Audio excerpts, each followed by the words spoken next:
Welcome everyone. This is our next podcast, Global Focus, and we are going to discuss here the Balochistan. What are the possible future of Balochistan? That's what we are going to discuss today. So, is Balochistan on the brink of a historic shift with rising insurgency, China's growing influence, and Pakistan tight grip? The region stands at a crossroads. Will it gain independence, fall further under external control, or remain locked in turmoil? The answer isn't simple, but today we dive deep to uncover the truth. We are honored to have with us Dr. Adityanjee, an expert in geopolitics and international relations. His deep insights into South Asian affairs, national security, and strategic diplomacy make him the perfect voice to decode Balochistan's uncertain future. Welcome, Dr. Adityanjee. It's always a pleasure to have you to share your expertise with us. Thank you, Mr. Sinha, for inviting me once again on your podcast, Global Focus. I'm very pleased to be here, and I'm happy that we are discussing this hitherto neglected topic in geopolitics of, I won't say just South Asia, I will say geopolitics of Asia. Right, sir. Right, sir. So my first question to you, how realistic is Balochistan's independence and what would it mean for the region? Mr. Sinha, before we discuss that, we need to understand what is Balochistan. Oh, I see. And that is a very important question because people generally refer to Balochistan as a province in Pakistan. Let's look at this province in Pakistan. It actually covers 44% of area of Pakistan, Oh my God. but only 5% of population. So it's the largest province, but the least dense populated. And people, of course, there are Baloch people who have their grievances against the Pakistani government, and they feel that they've been colonized by Punjabi army. And they don't like actually Pakistani army because that has been colonizing. They don't like the effect of CPEC, which is going mainly through Balochistan, Pakistani province of Balochistan. So they don't like that. And when we refer to Balochistan, that is what we are referring to. Yeah. When you talk to Baloch people, they are not referring to that alone. If we understand the geopolitics of Asia, Baloch people, they are divided in three countries. Oh. I already talked about the Balochistan province of Pakistan as one of the largest, actually the largest province of Pakistan. Yeah. But then on the neighboring Iran, there's a province called Sistan Balochistan. Oh, I see. Sistan Balochistan is the second largest Iranian province. And when Baloch people talk about independence, they want to talk about also a unified Balochistan that involves a Pakistani province of Balochistan, Okay. Sistan Balochistan province of Iran, Okay. and the third country is Afghanistan. And in Afghanistan, the southern Afghanistan, Okay. the areas of Nimroz, Helmand, and Kandahar, Mm-hmm. they are, and to certain extent, Zarans, they are certainly inhabited by Baloch people. So when Baloch people are talking about an independent Balochistan, their grand vision is that it will involve Pakistani province of Balochistan, Sistan and Balochistan province of Iran, Hmm. and the southernmost part of Afghanistan. So this is a complicated matter. Pardon?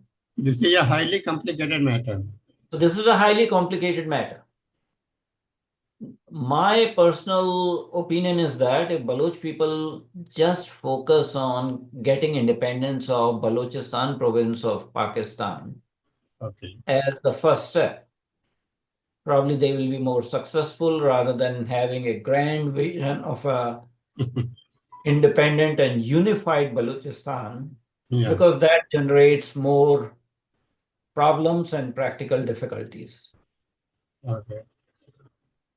So that is what we are talking about. What is the future of this Balochistan? Hmm.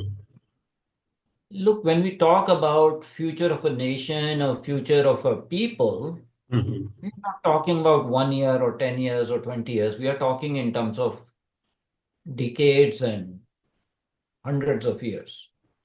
Hmm. When Pakistan was carved out of India, Yeah.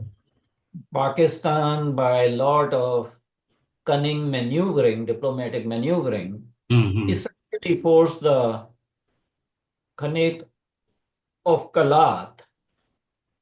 There were four Baloch statelets rather, Hmm. who signed in 1948 Instrument of Accession and Merger with Pakistan.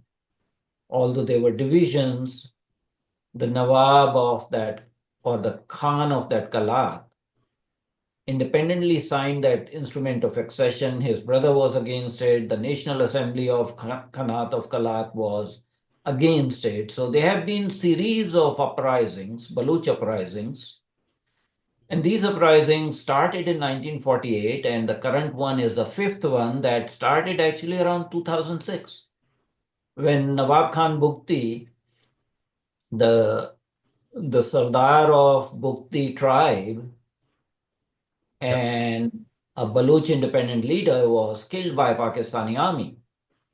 Yeah. So since then, this is continuing, and recently you might have seen in the news that a train was Right. hijacked by BLA, Balochistan Liberation Army. Train was carrying 400 people. It was named Jafar Express. Yeah. Interestingly, interestingly, out of those 400 people, 100 were Pakistani army soldiers. Pakistan claimed that they killed 34 Baloch terrorists, but Baloch BLS sources say that they abducted, I think 234, something like that, people, majority of which were Pakistan Army.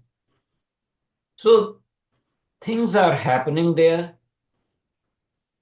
An indigenous, young, very dynamic Baloch leader by name Dr. Maharang Baloch Hmm. was arrested by Pakistan, and she's made to disappear. Her whereabouts are not known. And that is generating international attention on Balochistan, because Dr. Maharang Baloch, besides being a young medical doctor, was also a human rights defender and a very prominent Baloch leader of the uprising. Now, the problem with Baloch factions is that A, they have multiplicity of their organizations. Hmm. Some of these organizations have internecine warfare. Some of them have, instead of focusing on independence struggle, have focused on extortion, kidnapping, the petty crimes. And the movement has been riddled with sectarian conflicts. So Baloch people are Sunni, and there's Shia-Sunni conflict. You Hmm. know, Baloch people have also now, besides targeting Pakistani army and Chinese workers and engineers whom they Hmm. were abducting and attacking Yeah. around Gwadar port and CPEC, Hmm. they have started to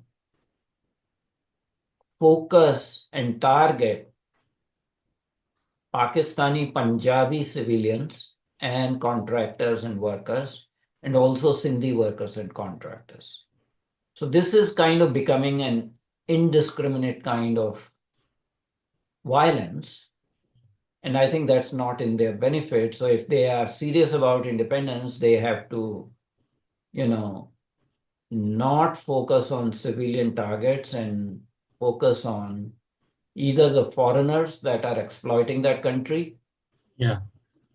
and the Pakistani army if they are genuinely fighting for independence. Having said that, Pakistan, the way it was partitioned out of India, is Mm. is an artificial nation. It's not a natural nation. And there was a artificial nation in Europe called Federal Republic of Yugoslavia. Pakistan is going through same kind of internal explosion as Federal Republic of Yugoslavia underwent and broke into different parts. So if that were to happen, yes, Balochistan may become an independent country, but they need to focus just on that rather than enlarge the conflict with Iranian government as well as Afghan government, because then you are in no-win situation if you have problems from three sides. Right, right. So, would global powers like the US or India support an independent Balochistan? So US is a global power, and US intelligence agencies' assessment has been that this is a limited insurgency in the past. Yeah. I'm not sure what they have opined now. Of course, it's not of much importance because US goes where there are major finds of oil. Mm-hmm. Yes, there are some minerals and rare earths in Balochistan. Yeah. Uh, and because they want to keep Pakistan on their right side, it's unlikely that United States will ever support an Mm. independent Balochistan. Yes. For India, which is not a global power but a regional power, Yeah. there are pros and cons of any decision. Baloch people and Baloch organization and interim Baloch government that is formed abroad, they Mm. want support of Indian government. Yeah. But one thing is that, and they want to cite India's role in liberating Bangladesh. That if you could do that in Bangladesh, why can't you do that in Balochistan? The thing is that Bangladesh had a contiguous large land border with India. Yeah. Balochistan does not have. So that is number one. Okay. Second is for Indian policy planners, the outcome in Bangladesh has not been very good. Right. So what about the outcome? You liberate a particular people, you create a new country, and they are ungrateful, Yeah. just like the current situation in Bangladesh is there. Mm-hmm. Third thing is that when Bangladesh was liberated, Pakistan was not a nuclear power. Now Pakistan is a nuclear power. Yeah. So if India intervenes, chances of use of tactical nuclear weapons, etc., would be there. Everything would have to be calculated in that. Having said that, does India or should India have sympathy towards people of Balochistan? Answer is maybe. Now let me go back a little bit to history. Mm-hmm. Uh, in Balochistan, especially Pakistani part of Balochistan, there's a language called Brahui. Okay. Brahui is a Dravidian language. I see. It has more a kinship to Tamil and Telugu than Baloch language or Dari or Pashto or Sindhi for that matter. Mm-hmm. If you do DNA analysis, you find that Brahui speaking people actually do not have any genetic resemblance now to the Dravidian, Y chromosome or DNA, mitochondrial DNA. So essentially, they have been genetically replaced, but the language has persisted. Now, I will bring one or two more reasons why India should be interested in supporting people of Balochistan. mm, I mentioned that they are generally Sunni people, mm, but Balochistan has some minorities, and those minorities are Hindus, mm, Sikhs, uh, Persians, mm, that are Indian equivalent of Parsis, and mm, of course, Sunni Muslims. One of the 51 Shakti Peeths of Hinduism, yeah, the Hingalaj Mandir, yes, is a Shakti Peeth, is located in the Makran region of Balochistan in a town called Hingalaj. And it's a Shakti Peeth. And it is still very active despite a couple of years ago a terrorist attack and all that sort of thing. mm, Uh, and Baloch people say that they are proud of their heritage and they have nothing against Hindu Baloch people. So issue is that if an independent Balochistan comes, will it be an Islamic state of Balochistan or will it be a secular state of Balochistan? And India's interest should be conditioned upon that. right, The third thing I will tell you that there are around 300,000 people in Balochistan, in Pakistani province of Balochistan, which is a population of around 13 million. Around 3 lakh people are of Maratha origin. I see. These were Maratha soldiers Mm-hmm. during Third War of Panipat, when Marathas were defeated by Ahmad Shah Abdali. Mm-hmm. Around 500 soldiers disappeared in the woods in Haryana. Mm-hmm. They are called Roar Marathas now. Uh, Most famous example is Neeraj Chopra, the javelin thrower, Okay. Roar Maratha.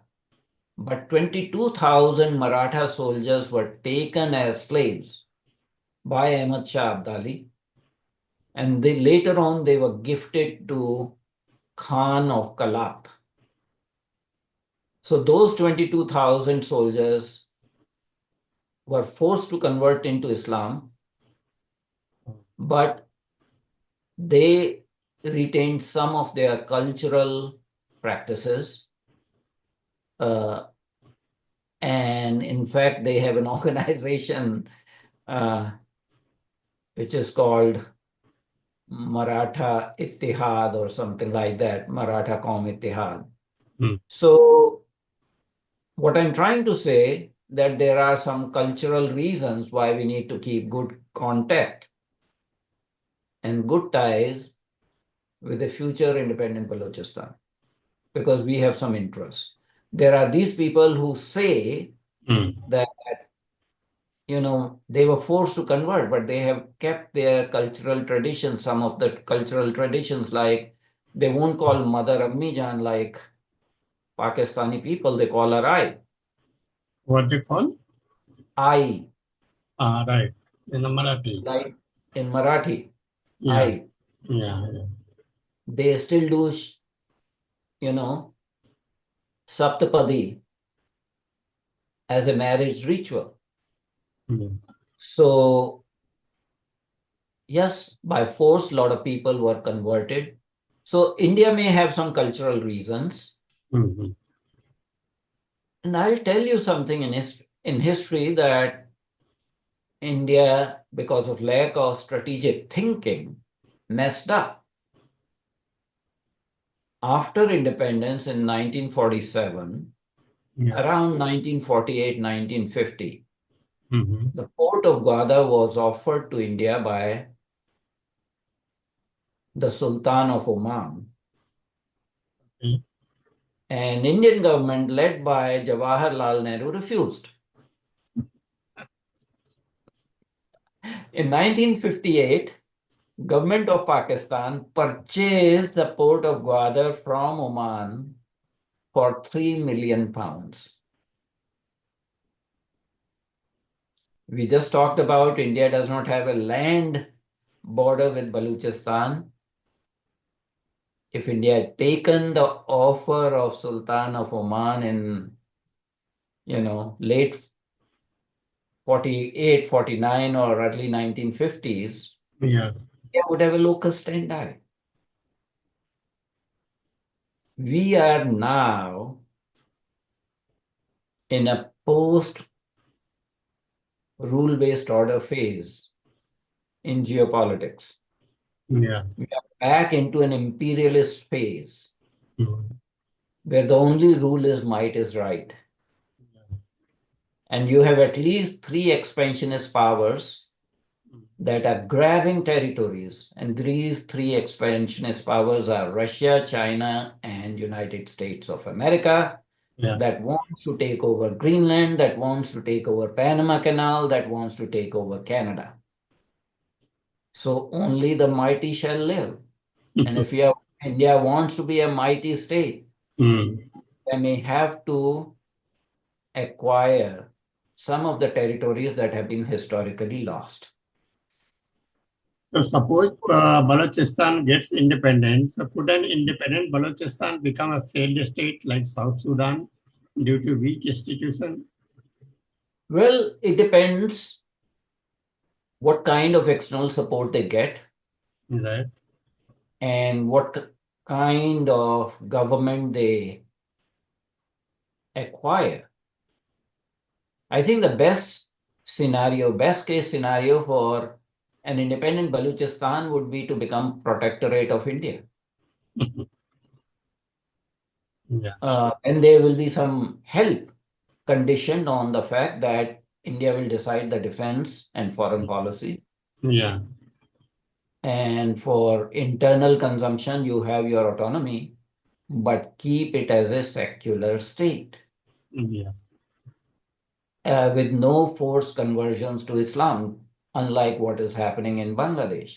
Right. And the simple fact that there is an important Shakti Peeth located in that province, Mm-hmm. if it were to become a future country, that would be very important for Hindus, not just only from India, Yeah. but let me say, it would be important for Hindus worldwide, whether it is Hindu Americans, Mm-hmm. whether it is Hindu British, whether it is Hindu Canadians, whether it is Hindu people from Kenya, Uganda, South Africa. Yeah. It would become an international pilgrimage site on par with Vatican. Okay. So yes, there is an interest and there is a rationale. Mm-hmm. And let's move on to the Sistan Baluchistan province of Iran. The word Sistan actually comes from Shakastan, Shakas, who of course were rulers of India once upon a time, but that again is a Sanskrit-based name. So cultural influences in this part of the world were there, they are still there. And if this were to become an independent region or independent country and play their cards well and have good alliances with government of India, Yeah. there's no reason why India should not help. Why should India allow China to exploit Right. the natural resources of Balochistan? Yeah. Why, in our own stupidity, we gave away Gwadar port, which was taken over by Pakistan and now is operated by China? That we had to Yeah. build Chabar port Mm. in, of course, Sistan Baluchistan province of Iran Yeah. for our connectivity to Central Asia and as part of INSTC, International North-South Transport Corridor. Yeah. Uh, and actually, Chabar and Gwadar are very nearby. Both are, flanked by the Gulf of Oman. So sometimes our short-sighted decisions taken in post 1947 era have Yeah. come back to bite us. So is China transforming Gwadar into a military outpost under the guise of economic development? Of course, Gwadar port does not operate any tonnage. It's essentially de facto a Chinese naval base Chinese people have also built up an international airport at Gwadar where no commercial flights are coming. What you are seeing is, what you are witnessing is that Pakistan has become de facto an economic colony of China, specifically province of Balochistan. Mm. The people are very upset, indeed very upset, not only with Pakistani army, Mm. but also with government of China. In fact, Chinese engineers and Chinese workers who are imported from China to work on CPEC projects, work in Gwadar Port, Gwadar International Airport, and CPEC land and railway projects that China is constructing. They are all at risk because Baloch liberation factions do Mm. target. So yes, China wants a warm water port, wants to, deal with its Malacca dilemma because Chinese exports through Malacca Straits are subject to this choke point. So they are trying to develop alternative Mm. shipping routes. And Mm. in that process, they have,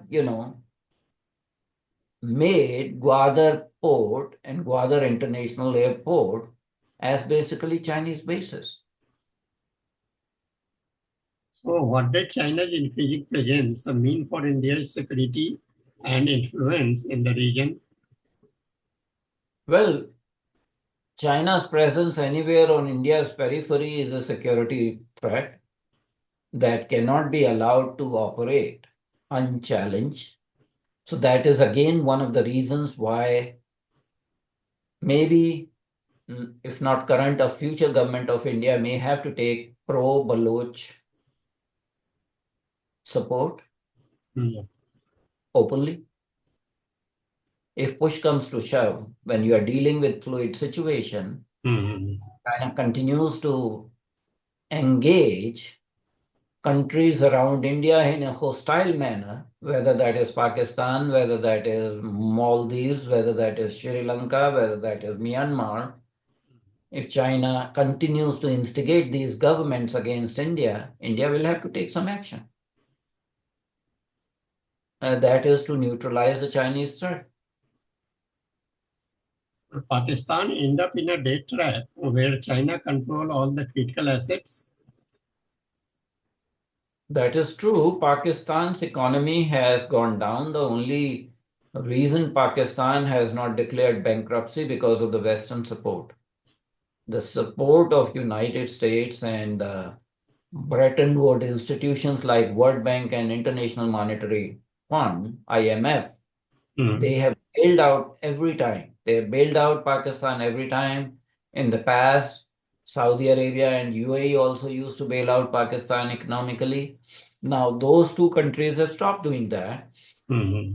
And Pakistan has been helped by China at some point in time, but China is extracting the price in terms of physical control of all the assets under the CPEC. In fact, the initial investment of $64 billion by China into Pakistan CPEC has not been fully utilized or fully invested because of the law and order situation. But China is also not supporting the Pakistani governments with money to the extent Pakistan wants, but they do control physical assets.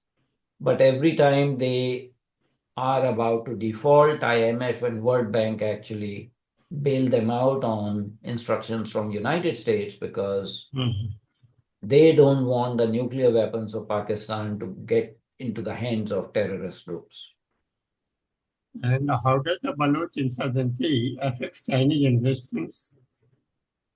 Well, we have already talked about Baloch insurgency is targeted towards Chinese investments.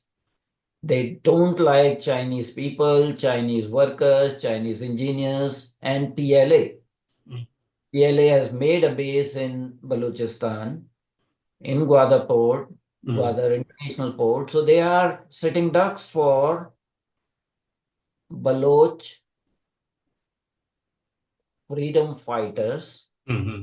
as this movement becomes stronger Mm-hmm. and smarter and focuses more on the military targets rather than civilian, people, and stops doing the, law and order problem, kidnapping, rapes, and extortion rackets, they will not be successful. But if they are just focusing on presence of Chinese personnel, Mm-hmm. Pakistani army, there is a possibility that province of Balochistan may become independent. Even there are large areas where Pakistani army's grid does not hold true. So we have only 8 minutes of time left, and we have two more questions. Can we complete? Sure, go ahead. Okay. So should India actively support the Baloch cause or remain a silent observer? So we have already discussed this. Hmm. What India should do. Well, it depends upon the situation. Mhm. I would say any support to Baloch freedom fighters has to be conditional. You cannot support definitely a terrorist organization. Some of these Baloch groups have indulged in terrorism. So if it is a genuine liberation movement, yes, maybe a future government of India will support. Maybe not. It depends upon the geopolitical situation. Correct. You have to strike when the iron is hot. Right now, I don't think the iron is hot, but India and Indian people have enough grounds, Yeah. whether that is the Shakti Peeth, whether that is presence of 3 lakh of people of Maratha ancestry who were enslaved and wants to come back. There are reasons why, and the China's presence, adverse presence by an enemy nation. So these are all the reasons, but the threat perception and the time for action, those have to be done by the policy establishment depending upon the international situation. But yes, India is a concerned party. We cannot close our eyes. Right. Correct. So will Pakistan tighten its military grip on Balochistan, and can this strategy succeed in long term? Can you repeat the question again? Will Pakistan tighten its military grip on Balochistan, and Mhm. can this strategy succeed in long term? It is unlikely. It is unlikely because since 1948 onwards, when Pakistan forcibly merged the Khanat of Kalat and other 3 other statelets, Baluch statelets, into Pakistan, Pakistan has used repression as a means. And that repression has been unleashed by Pakistani armed forces that are predominantly of Punjabi origin, and they are absolutely, absolutely hated. They are sworn enemies of each other. So further repression, just like it did not yield results in East Pakistan, will not yield results in Balochistan. From Baloch perspective, their land has been colonized. They are under enemy occupation. They do not consider themselves as Pakistani nationals. They say Balochistan is not Pakistan. If Pakistani government is serious enough, they will have a political solution which will give de facto total autonomy to Balochistan, which they will not. Baloch people are also very upset with Pakistan for using Baloch territory for doing nuclear tests in Chagai Hills. That is not in Punjab, that is not in Sindh, that is in Balochistan. So there are a lot of grievances of Baloch people, and to a certain extent, one has sympathy with them because Pakistan has basically used the land and natural resources for their own you know, strategic purposes rather than doing welfare of the people. It's a sparsely populated area, and they are doing actually more of, Punjabi migration and Sindhi migration, Hmm. which is presented by the Baloch people. So further repression is not going to give positive results to government of Pakistan. It will actually catalyze the implosion of Pakistan into small statelets, despite its nuclear status. And I think when that day comes, Hmm. Balochistan will be an independent nation. So, in conclusion, we have two bigger pictures. The first one is Balochistan headed for a prolonged insurgency, or will economic development bring stability? And the second one, could regional powers like Iran, Afghanistan, or Gulf nation influence Balochistan's future? If one of these scenarios unfolds, how should India position itself in geopolitical game? Could you answer it right now, or this is a different topic altogether? It's a much more complex and nuanced topic. Hmm. Uh, Baloch insurgency in Pakistani province of Balochistan has been ongoing since 1948, and there's no reason it will stop. It will not stop. Let me put it this way. Regional powers or regional countries, I would say regional countries like Afghanistan and Iran really cannot influence what is going on in Pakistani Balochistan because they have own Baloch provinces that are yearning for independence. Yes, there are some Persian people in Pakistani province of Balochistan, but Baloch people in Sistan Balochistan province of Iran also want separation from Iran. Same thing in southern Afghanistan.